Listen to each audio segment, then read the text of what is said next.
이혼한 지 석 달 만에 아버지가 돌아가셨습니다. 사람들은 말했습니다. 그래도 아버지는 오래 사셨다고요. 하지만 제게 아버지는 제가 가장 망가졌을 때 아무 말도 하지 않고 떠난 사람이었습니다. 위로 한마디 없이, 왜 괜찮냐는 질문도 없이 아버지는 끝까지 조용했습니다. 지연은 장례식장 빈 복도에 홀로 서 있었습니다. 서울 강남의 한 장례식장. 11월 끝자락에 차가운 공기가 복도를 타고 흘렀습니다. 아버지가 떠난 지 사흘째 되던 날 문상객들은 대부분 돌아갔고 남은 건 국화 향기뿐이었습니다. 지연은 검은 상복 자락을 만지작거리며 영정사진 속 아버지를 바라봤습니다. 칠순이 넘은 아버지는 사진 속에서도 담담한 표정이었습니다. 웃지도 슬퍼하지도 않는 얼굴이었습니다. 석 달 전 지연이 이혼 서류에 도장을 찍던 날도 아버지는 그랬습니다. 지연이 떨리는 목소리로 이혼 소식을 전했을 때 아버지는 고개를 끄덕였을 뿐이었습니다. 왜 그러냐고 묻지도 괜찮냐고 다독이지도 않았습니다. 다만 거실 소파에 앉아 멀리서 지연의 얼굴을 바라보기만 했습니다. 지연은 그 시선을 실망으로 읽었습니다. 40살에 이혼하는 딸이, 결혼 실패한 딸이 창피한 거라고 생각했습니다. 그렇게 생각하니 더 입을 열 수가 없었습니다. 짐을 싸서 친정으로 돌아온 날도, 좁은 방에 혼자 누워 울던 밤들도 아버지는 한 번도 문을 두드리지 않았습니다. 지연은 그 침묵이 원망스러웠습니다. 한마디만 해주면 안 되는 걸까? 괜찮다고, 내 잘못이 아니라고. 하지만 아버지는 끝내 아무 말하지 않았습니다. 그리고 석 달 만에 심장마비로 갑자기 세상을 떠났습니다. 마지막 문상객이 떠나고 지연은 혼자 빈소를 정리하기 시작했습니다. 조화를 치우고 탁자를 닦다가 영정사진 뒤편에서 하얀 봉투 하나를 발견했습니다. 봉투는 단단히 봉인되어 있었고 겉면에는 또박또박한 글씨로 적혀 있었습니다. 아버지의 손글씨였습니다. 지연은 봉투를 들고 한참을 멈춰 섰습니다. 이제야 뭔가 말하려는 걸까요? 이렇게 늦게, 이렇게 조용하게. 장례가 끝난 뒤 일주일이 지났습니다. 지연은 친정집 거실에 멍하니 앉아 있었습니다. 아버지가 쓰던 안경이 탁자 위에 그대로 놓여 있었고 리모컨도 제자리였습니다. 하지만 아버지는 없었습니다. 봉투는 아직 열지 못했습니다. 열면 뭔가 끝날 것 같았습니다. 아버지와의 마지막 연결이 끊어질 것 같았습니다. 그날 오후 이모가 집에 찾아왔습니다. 아버지의 여동생인 이모는 환갑이 넘었지만 여전히 정정했습니다. 이모는 지연에게 차를 한 잔 따라주고 천천히 입을 열었습니다. 내 아버지 말이야, 원래 말이 없는 사람이 아니었어. 지연은 고개를 들었습니다. 이모는 잠시 망설이다가 말을 이었습니다. 내가 어렸을 땐 몰랐겠지만 아버지는 원래 말이 많은 사람이었다고 했습니다. 젊었을 때는 특히 그랬다고 했습니다. 농담도 잘하고 사람들이랑 어울리는 것도 좋아했다고 했습니다. 지연은 믿기지 않았습니다. 자신이 기억하는 아버지는 늘 조용한 사람이었습니다. 밥을 먹을 때도 산책을 할 때도 말이 없었습니다. 이모는 한숨을 쉬었습니다. 내가 태어나고 나서부터 아버지가 변했다고 했습니다. 정확히는 내가 돌진하고 나서부터였다고 했습니다. 이모는 대답 대신 작은 열쇠 하나를 꺼내 탁자 위에 올려놓았습니다. 오래된 황동 열쇠였습니다. 아버지가 혼자 다니던 곳이 있었다고 했습니다. 일주일에 한 번씩은 꼭 가던 곳이라고 했습니다. 이모도 거기 가본 적은 없지만 이 열쇠가 그곳 열쇠라고 했습니다. 서울역 근처 오래된 건물 3층이라고만 들었다고 했습니다. 구체적인 주소는 열쇠에 달린 작은 종이 택에 희미하게 적혀 있었습니다. 이모가 조용히 말했습니다. 내 아버지는 뭔가를 지키고 있었어. 그게 뭔지는 나도 몰라. 하지만 그곳에 가면 아버지가 왜 말이 없었는지 알 수 있을지도 몰라. 지연은 열쇠를 꽉 쥐었습니다. 아버지의 침묵에 이유가 있었다는 말이 믿기지 않았지만 동시에 무언가가 풀릴 것 같은 예감이 들었습니다. 이틀 뒤 지연은 서울역 근처 복례동 골목을 걷고 있었습니다. 겨울이 다가오는 계절, 낙엽이 골목길을 뒤덮고 있었습니다. 오래된 건물들이 다닥다닥 붙어 있는 동네였습니다. 주소지는 낡은 3층 건물이었습니다. 1층은 철물점, 2층은 세무사 사무실이었고 3층으로 올라가는 계단은 어두웠습니다. 지연은 열쇠를 꺼내 들고 천천히 계단을 올랐습니다. 3층 복도 끝 작은 철문이 있었습니다. 문에는 아무 표시도 없었습니다. 지연은 떨리는 손으로 열쇠를 문에 꽂았습니다. 문이 열렸습니다. 방 안으로 들어서자 지연은 숨이 멎는 것 같았습니다. 방은 놀라울 정도로 깨끗하고 정돈되어 있었습니다. 창문으로 들어오는 햇빛이 먼지 하나 없이 밝았습니다. 한쪽 벽면에는 서랍장이 있었고 다른 쪽에는 작은 책상과 의자가 놓여 있었습니다. 책상 위에는 낡은 수첩 여러 권이 가지런히 쌓여 있었습니다. 지연은 첫 번째 수첩을 집어들었습니다. 표지에는 연도가 적혀 있었습니다. 자신이 태어난 해였습니다. 수첩을 펼치자 아버지의 또박또박한 글씨가 나타났습니다. 첫 페이지에는 이렇게 적혀 있었습니다. 말하면 잃는다. 그래서 나는 조용히 지킨다. 지연은 그 문장을 여러 번 읽었습니다. 말하면 잃는다는 게 무슨 뜻일까요? 무엇을 잃는다는 걸까요? 다음 페이지를 넘기자 아버지의 기록이 시작되었습니다. 아내가 아이를 데리고 왔다고 적혀 있었습니다. 생후 3개월 된 여자아이였다고 했습니다. 아내는 울면서 이 아이를 키우고 싶다고 말했다고 적혀 있었습니다. 친구의 아이인데 사정이 있어서 맡게 되었다고 했다고 적혀 있었습니다. 지연은 숨이 막혔습니다. 손이 떨렸습니다. 아버지는 아내의 눈을 보고 거짓말이라는 것을 알았다고 적혀 있었습니다. 하지만 묻지 않았다고 했습니다. 아내가 이렇게까지 간절하게 원하는 이유가 있을 것이라 생각했다고 적혀 있었습니다. 며칠 뒤 출생신고를 했다고 적혀 있었습니다. 자신의 딸로 신고했다고 했습니다. 이름은 지연이라고 지었다고 적혀 있었습니다. 지킬지 이을연, 지키고 이어가겠다는 뜻이라고 적혀 있었습니다. 지연은 수첩을 떨어뜨릴 뻔했습니다. 자신이 아버지의 친딸이 아니라는 뜻일까요? 서랍장을 열었습니다. 안에는 오래된 서류들이 가득했습니다.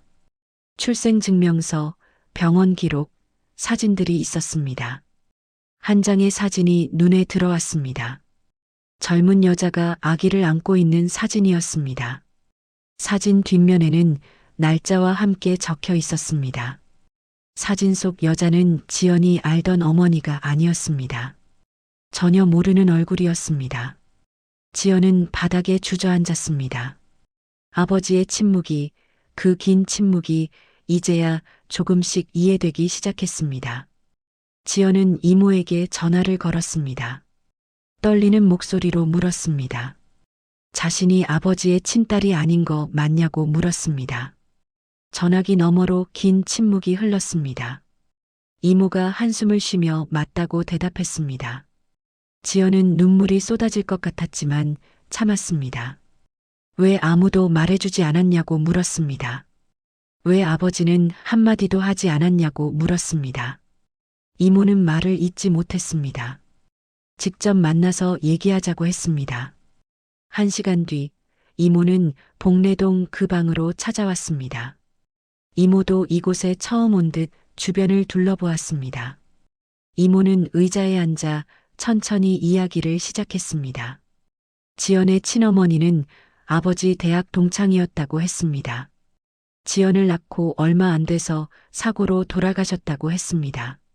생물학적 아버지는 애초에 없었다고 했습니다. 지연이 알던 어머니는 아버지의 아내였지만 아이를 가질 수 없는 몸이었다고 했습니다. 그래서 친어머니가 아버지에게 부탁했다고 했습니다. 자기가 죽으면 이 아이를 키워달라고 부탁했다고 했습니다. 지연은 수첩을 꺼내 보여주었습니다. 여기 보면 아버지가 어머니의 거짓말을 알았다고 적혀 있다고 말했습니다. 어머니가 친구 아이를 맡았다고 거짓말했다고 적혀 있다고 말했습니다. 이모가 고개를 끄덕였습니다. 아버지는 처음부터 알고 있었다고 했습니다. 지연이 자기 친구의 아이라는 것도 아내가 거짓말을 하고 있다는 것도 알았다고 했습니다. 하지만 묻지 않았다고 했습니다. 아내를 지키려고 그랬다고 했습니다. 그리고 지연을 지키려고 그랬다고 했습니다. 이모는 창밖을 바라보며 말을 이었습니다. 내 아버지는 선택한 거야. 진실을 말하는 대신 침묵을 택한 거지. 아버지는 말하는 순간 모든 게 무너질까봐 두려워했다고 했습니다. 가족이 무너질까봐, 지연이 자신을 아버지로 여기지 않게 될까봐 두려워했다고 했습니다. 아내가 상처받을까봐 두려워했다고 했습니다. 그래서 평생 말하지 않기로 결심했다고 했습니다. 지연은 수첩의 다른 페이지들을 펼쳤습니다. 아버지는 지연이 자라는 모든 순간을 기록해 두었습니다. 지연이 처음 아빠라고 불렀을 때 가슴이 터질 것 같았다고 적혀 있었습니다. 동시에 두려웠다고 적혀 있었습니다. 이 아이가 진실을 알면 자신을 떠날까봐 두려웠다고 적혀 있었습니다. 지연이 초등학교에 입학했을 때 다른 아이들과 다를 게 없다고 적혀 있었습니다. 하지만 아버지는 알고 있었습니다. 이 아이에게 진실을 말할 수 없다는 것을. 지연의 어머니가 병으로 세상을 떠났을 때 지연은 많이 울었다고 적혀 있었습니다. 아버지는 위로할 수가 없었다고 적혀 있었습니다. 진실을 말하면 더 큰 슬픔을 줄 것 같아서였다고 적혀 있었습니다. 지연은 눈물을 닦았습니다. 이모가 지연의 손을 잡았습니다. 특히 내가 이혼하고 나서 아버지는 더 말할 수가 없었대. 내가 너무 힘들어하니까 그 상태에서 진실을 말하면 완전히 무너질 것 같았다고 했습니다. 그래서 끝까지 참았다고 했습니다. 내 아버지는 널 사랑했어. 혈연보다 더 깊은 사랑으로. 지연은 친정집으로 돌아온 뒤 며칠간 방에만 있었습니다. 아버지의 수첩을 읽고 또 읽었습니다. 30년 가까운 시간이 그 수첩들 속에 담겨 있었습니다. 아버지는 지연이 자라는 모든 순간을 기록해 두었습니다. 첫돌, 유치원 입학, 초등학교 운동회, 중학교 졸업식, 대학 합격, 결혼식. 하지만 단 한 번도 지연에게 직접 말하지 않았습니다. 지연은 깨달았습니다. 아버지의 침묵은 무관심이 아니었습니다. 사랑을 지키기 위한 선택이었습니다. 그날 오후 9살 난 아들 준호가 학교에서 돌아왔습니다. 지연은 부엌으로 가서 라면을 끓이기 시작했습니다. 준호는 거실에서 숙제를 하고 있었습니다. 라면을 끓이다가 지연은 문득 멈춰 섰습니다. 준호가 요즘 너무 조용하다는 생각이 들었습니다. 학교에서 무슨 일이 있었는지 묻지도 않았습니다. 준호도 말하지 않았습니다. 저녁을 먹으면서 지연은 준호의 얼굴을 살폈습니다. 아이는 밥을 먹으면서도 표정이 없었습니다. 학교 이야기를 물어도 짧은 대답만 돌아왔습니다. 지연은 더 이상 묻지 않았습니다. 그날 밤 지연은 잠들지 못하고 누워 있었습니다. 문득 깨달았습니다. 자신이 아버지와 똑같은 짓을 하고 있다는 것을. 준호에게 묻지 않고 준호도 말하지 않고 침묵이 자신을 거쳐 아들에게까지 이어지고 있었습니다. 며칠 뒤 학교에서 전화가 왔습니다. 준호가 수업 시간에 멍하니 앉아만 있다는 것이었습니다. 친구들과도 어울리지 않고 혼자만 있다고 했습니다. 지연은 학교에 찾아갔습니다. 담임 선생님이 조심스럽게 말했습니다. 요즘 준호가 많이 힘들어하는 것 같다고 했습니다. 이혼 후유증일 수도 있다고 했습니다. 집에서 대화를 많이 하냐고 물었습니다. 지연은 대답하지 못했습니다. 대화를 하지 않았습니다. 물어보지도 않았고 아이도 말하지 않았습니다. 엄마한테 말하면 엄마가 힘들어할 것 같아서 말 안 해요. 준호가 상담 선생님한테 했다는 말이었습니다. 지연은 가슴이 무너지는 것 같았습니다. 아버지가 자신에게 그랬던 것처럼 자신도 준호에게 그렇게 하고 있었습니다. 그날 밤 지연은 준호의 방문을 두드렸습니다. 준호는 침대에 누워 천장을 보고 있었습니다. 지연은 침대 옆에 앉았습니다. 요즘 아이한테 잘 못해줬다고 말했습니다. 아무것도 물어보지 않았다고 말했습니다. 힘든지, 외로운지, 학교에서 무슨 일이 있는지 묻지 않았다고 말했습니다. 준호의 눈에 눈물이 고였습니다. 엄마 나 아빠 보고 싶어. 근데 말하면 엄마가 슬플 것 같아서 말 못했어. 지연은 준호를 안아주었습니다. 아이가 참아왔던 눈물이 쏟아졌습니다. 그 순간 지연은 아버지를 이해했습니다. 아이를 지키려고 상처 주지 않으려고 그래서 침묵했던 아버지를 하지만 동시에 깨달았습니다. 침묵은 보호가 아니라 외로움을 남긴다는 것을. 이튿날 지연은 봉투를 열기로 결심했습니다. 아버지가 남긴 그 봉투, 장례식장에서 발견한 그 편지, 봉투를 뜯자 편지지 2장이 나왔습니다. 아버지의 또박또박한 글씨가 가득 적혀 있었습니다. 지연아, 이 편지를 읽고 있다면 나는 이미 내 곁에 없을 것이라고 적혀 있었습니다. 평생 하지 못한 말을 이제야 글로 남긴다고 적혀 있었습니다. 너는 내 친딸이 아니라고 적혀 있었습니다. 혈연으로는 그렇다고 적혀 있었습니다. 하지만 아버지에게 지연은 단 한 번도 친딸이 아닌 아이였던 적이 없다고 적혀 있었습니다.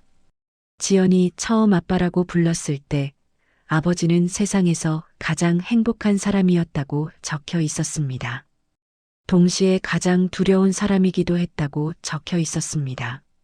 언젠가 지연이 진실을 알게 되면 자신을 떠날까봐 두려웠다고 적혀 있었습니다. 자신을 아버지로 여기지 않게 될까봐 두려웠다고 적혀 있었습니다. 그래서 말을 줄였다고 적혀 있었습니다. 말을 많이 하면 실수로 진실이 새어나갈 것 같았다고 적혀 있었습니다. 감정을 드러내면 자신의 두려움이 들킬 것 같았다고 적혀 있었습니다. 그렇게 침묵이 습관이 되었다고 적혀 있었습니다. 지연이 이혼했을 때 아버지는 너무나 많은 말을 하고 싶었다고 적혀 있었습니다. 괜찮다고, 내 잘못이 아니라고, 엄마 아빠는 항상 내 편이라고 말하고 싶었다고 적혀 있었습니다. 하지만 입이 떨어지지 않았다고 적혀 있었습니다. 그 상황에서 진실을 말하면 지연이 완전히 무너질 것 같았다고 적혀 있었습니다. 떠날 것 같았다고 적혀 있었습니다. 미워받는 건 견딜 수 있었지만 떠나는 건 견딜 수 없었다. 그래서 아버지는 끝까지 조용했다고 적혀 있었습니다. 지연이 자신을 무심한 아버지로 기억하더라도 떠나지만 않는다면 괜찮다고 생각했다고 적혀 있었습니다. 하지만 고백한다고 적혀 있었습니다. 아버지는 매일 두려웠다고 적혀 있었습니다. 지연이 진실을 알게 될까봐, 자신을 거짓말쟁이라고 미워할까봐 두려웠다고 적혀 있었습니다. 동시에 후회했다고 적혀 있었습니다. 더 많이 안아주지 못한 것을, 더 많이 웃어주지 못한 것을, 더 많이 사랑한다고 말하지 못한 것을 후회했다고 적혀 있었습니다. 침묵이 지연을 지킬 수 있다고 믿었지만 지금 생각하면 그건 자신을 지키기 위한 변명이었을지도 모르겠다고 적혀 있었습니다. 진실을 말할 용기가 없었던 거라고 적혀 있었습니다. 아버지는 지연의 아버지가 아닐지도 모른다고 적혀 있었습니다. 혈연으로는 그렇다고 적혀 있었습니다. 하지만 지연이 태어난 순간부터 지금까지 단 하루도 지연을 자신의 딸이 아닌 존재로 본 적이 없다고 적혀 있었습니다. 지연은 아버지가 선택한, 아버지가 지킨, 아버지가 사랑한 딸이라고 적혀 있었습니다. 미안하다고 적혀 있었습니다. 더 용기 있는 아버지가 되지 못해서 미안하다고 적혀 있었습니다. 사랑한다고 적혀 있었습니다. 말하지 못했지만 매 순간 사랑했다고 적혀 있었습니다. 지연은 편지를 읽으며 눈물을 참을 수 없었습니다. 아버지의 고백이, 그 긴 침묵의 이유가 이제야 완전히 이해되었습니다. 아버지는 비겁한 사람이 아니었습니다. 다만 너무 사랑했기에 잃는 것이 두려웠던 사람이었습니다. 지연은 며칠 동안 깊은 고민에 빠졌습니다. 자신도 아버지처럼 침묵으로 아이를 지킬 것인가? 아니면 다른 길을 택할 것인가? 준호는 여전히 조용했습니다. 하지만 이제 지연은 그 침묵의 의미를 알았습니다. 말하지 못하는 것이지 말할 게 없는 게 아니라는 것을. 어느 토요일 오후 지연은 준호를 데리고 공원에 나갔습니다. 낙엽이 쌓인 벤치에 나란히 앉았습니다. 지연은 준호에게 말했습니다. 자신이 요즘 많이 힘들었다고 말했습니다. 외할아버지 돌아가시고 그 전에는 이혼하고 힘들었다고 말했습니다. 그래서 준호의 마음을 제대로 못 봐줬다고 말했습니다. 준호가 물었습니다. 엄마는 괜찮냐고 물었습니다. 괜찮지 않아. 준호는 놀란 표정을 지었습니다. 엄마가 이렇게 솔직하게 말하는 건 처음이었습니다. 지연은 말했습니다. 자신도 외롭고 슬프고 때로는 화도 난다고 말했습니다. 근데 그동안 괜찮은 척했다고 말했습니다. 준호가 걱정할까봐 그랬다고 말했습니다. 지연은 준호의 손을 잡았습니다. 근데 그게 잘못된 거였다고 말했습니다. 엄마가 괜찮은 척하니까 준호도 괜찮은 척했던 거라고 말했습니다. 준호의 눈에 눈물이 고였습니다. 아빠 너무 보고 싶다고 말했습니다. 근데 말하면 엄마가 더 슬플 것 같아서 말하지 못했다고 말했습니다. 지연은 말했습니다. 아빠 보고 싶으면 보고 싶다고 말하라고 했습니다. 슬프긴 하지만 준호가 참는 것보다는 낫다고 말했습니다. 준호가 울기 시작했습니다. 그동안 참아왔던 감정이 터져나왔습니다. 학교에서 애들이 놀렸다고 말했습니다. 아빠 없다고 놀렸다고 말했습니다. 그래서 싸웠다고 말했습니다. 근데 선생님한테 말하면 엄마가 학교에 오고 그럼 엄마가 창피할 것 같아서 말 안 했다고 말했습니다. 지연은 준호를 꼭 안아주었습니다. 준호야, 엄마한테 다 말해. 슬픈 것도, 화나는 것도, 무서운 것도. 지연은 다 들어주겠다고 말했습니다. 안 괜찮아도 된다고 말했습니다. 울어도 된다고 말했습니다. 준호는 엄마 품에서 한참을 울었습니다. 지연도 함께 울었습니다. 그날 이후 지연과 준호는 서로에게 더 많이 말하기 시작했습니다. 힘든 일도 좋은 일도 별것 아닌 일도 서로 이야기했습니다. 침묵은 보호가 아니라 외로움을 만든다는 것을 지연은 배웠습니다. 아버지가 평생 지키려 했던 침묵이 결국은 서로를 더 멀어지게 만들었다는 것을 배웠습니다. 지연은 다른 길을 선택했습니다. 말로 상처받을 수도 있지만 침묵으로 외로워지지는 않겠다고 다짐했습니다. 봄이 왔습니다. 지연은 준호와 함께 아버지 산소를 찾았습니다. 경기도 외곽의 조용한 묘지였습니다. 비석 앞에 꽃을 놓고 지연은 한참 아버지를 바라보았습니다. 준호는 옆에서 손을 모으고 조용히 서 있었습니다. 지연은 아버지에게 말했습니다. 이제 알겠다고 말했습니다. 왜 말하지 않으셨는지, 왜 조용하셨는지 알겠다고 말했습니다. 바람이 불어왔습니다. 벚꽃잎이 떨어졌습니다. 아버지는 자신을 지키려고 침묵하신 거라고 말했습니다. 자신을 잃을까봐 두려워서 그러신 거라고 말했습니다. 그 마음 이제 알 것 같다고 말했습니다. 지연은 준호의 어깨에 손을 올렸습니다. 자신도 준호한테 그랬다고 말했습니다. 말하지 않으려고 했다고 말했습니다. 근데 그게 준호를 외롭게 만들더라고 말했습니다. 그래서 다르게 하기로 했다고 말했습니다. 말할 거라고 말했습니다. 힘들어도 슬퍼도 화나도 준호한테 다 말하고 준호 말도 다 들어줄 거라고 말했습니다. 지연은 비석에 손을 얹었습니다. 아빠의 사랑은 이해해요. 근데 전 아빠보다 더 용감한 엄마가 되고 싶어요. 말할 용기를 가진 엄마가 되고 싶어요. 준호가 할아버지 비석 앞에 절을 했습니다. 그리고 작은 목소리로 말했습니다. 할아버지, 저 김준호예요. 엄마가 요즘 저한테 많이 말해줘요. 지연은 웃음이 나왔습니다. 아이의 솔직함이 고마웠습니다. 돌아오는 길 준호가 물었습니다. 할아버지는 왜 말을 안 하신 거냐고 물었습니다. 지연은 잠시 생각하다가 대답했습니다. 할아버지는 너무 사랑해서 두려우셨던 거라고 말했습니다. 말하면 사랑하는 사람을 잃을 것 같아서 그러셨던 거라고 말했습니다. 근데 그게 잘못된 건 아니라고 말했습니다. 다만 다른 방법도 있다는 걸 할아버지는 몰랐던 것 같다고 말했습니다. 준호가 물었습니다. 어떤 방법이냐고 물었습니다. 말하는 거라고 대답했습니다. 두렵더라도 힘들더라도 서로 말하고 듣고 이해하는 거라고 대답했습니다. 준호가 고개를 끄덕였습니다. 자신도 앞으로 엄마한테 다 말하겠다고 말했습니다. 무서운 것도 슬픈 것도 다 말하겠다고 말했습니다. 지연도 준호한테 다 말하겠다고 말했습니다. 지연은 준호의 손을 꼭 잡았습니다. 아버지의 침묵은 사랑이었습니다. 깊고 고독하고 두려움으로 가득한 사랑이었습니다. 하지만 지연은 다른 사랑을 선택했습니다. 말로 표현하는 사랑을 선택했습니다.